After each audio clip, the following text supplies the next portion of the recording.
माझी पण मकर संक्रांतीला दागिने घालून शूट करायची जी इच्छा होती ना, ती इच्छाच राहून जाणार होती.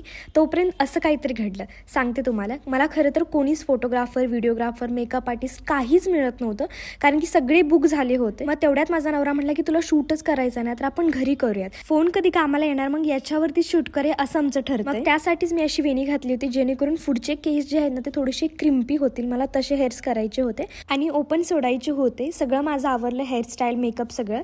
त्यानंतर ही जी साडी आहे ना ती मी ऑनलाईन ऑर्डर केली होती ब्लॅक कलरमध्ये. तुम्हाला लिंक हवी असेल तर कमेंटमध्ये टाईप करा. आणि ज्वेलरी पण मला एका इंस्टाग्राम स्टोअरवरनं मिळाली होती, त्यांनी मला अर्जंट पाठवली होती.